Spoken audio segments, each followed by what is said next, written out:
really, it's been a really good offseason for us. Our guys have come in. We've gotten a lot better on both sides, just in terms of developing the foundation, knowing that there's a lot of work to be done when we come back for training camp. But today will represent our last workout of the offseason. We'll have these guys come in tomorrow and get a couple meetings. But we've had such great participation. Really, we do a very similar setup to what we do in OTAs. So because we're in a good place, knowing that you never want to let the complacency set in. Next time we'll be together as a team will be July 27th when we report to camp at UC Irvine, and guys will be ready to go. We got a little break. I know that it's much needed for both the coaches and the players, but a lot of work to still be done once we hit training camp. But the guys have done a nice job this offseason. We're very pleased with where we're at.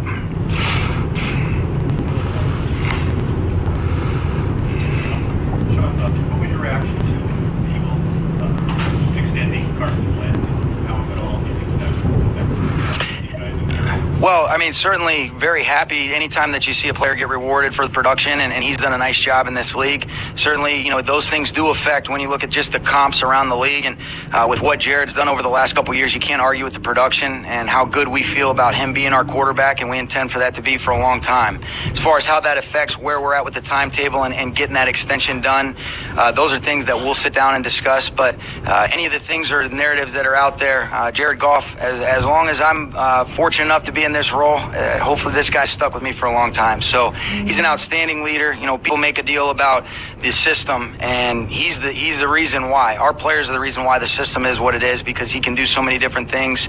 And really, when you just look at the confidence we have in him, Gary, taking steps from year one in the system to year two, just thinking back to last year, how confident he was, and now I think it's even that much more this year. You just talk about you can't say it enough, the extension of the coaching staff. He's got true ownership, great ability to communicate with his teammates, and with him leading the way, we feel really good. How do you guys feel about where Todd's at this point in the offseason? Feel really good, Lindsay. Talking to Todd, he feels good, looks really good, and I think the plan that we set out a few months back has been followed exactly the way that we wanted it to get done, and now we know that, all right, it's still really about 6 more weeks until we report back to camp, and then the goal is to, have a very specific plan that he's feeling good about, getting him back ready to roll on the field, and hopefully, feeling as good as possible for that Carolina game.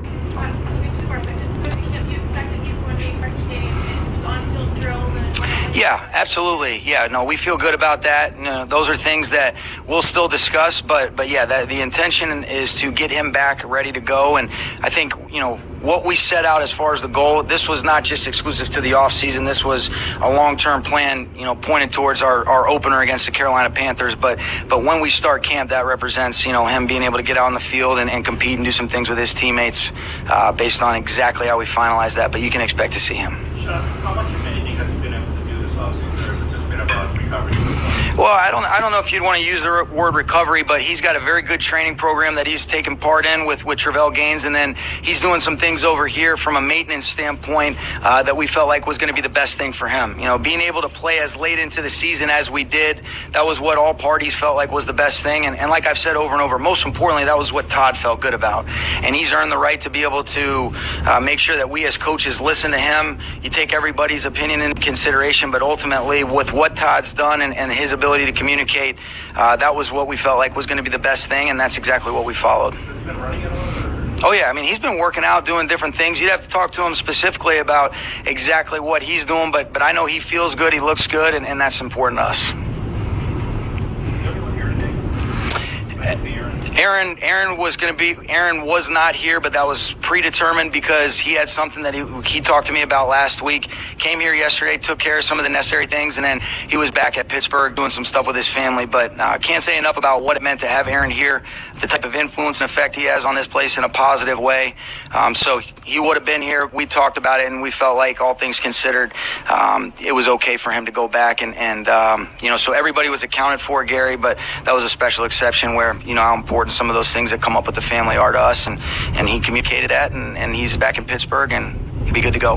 Sorry to go back to the early one more time, but are you guys confident enough that you're going to get kind of the same player back this coming season, or do you have to make maybe some contingency plans as far as like the offense, say he's available only, in a more limited role? No, we feel good. I mean, Todd's feeling good. That's what he's communicated, and I think that that's exactly where we're at. I don't think you can really get into any of these scenarios until we actually go play football. But with what he's said, with how he's feeling, we feel really good about Todd Gurley continuing to be the player that he's been over the course of his career, and especially these last couple years where his production speaks for itself.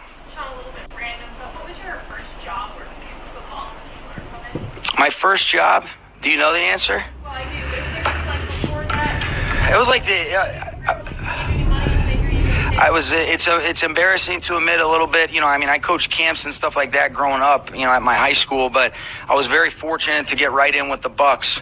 I was basically an assistant to the quality control. I was in the quality parents doing everything you can, and you think back to that, and to be able to just get involved right when you finish playing in college, right in the NFL, working under John Gruden, being around some of these great coaches that I've been exposed to, it's almost embarrassing to admit, but that was a real blessing for me, and I really probably should thank my grandpa for that.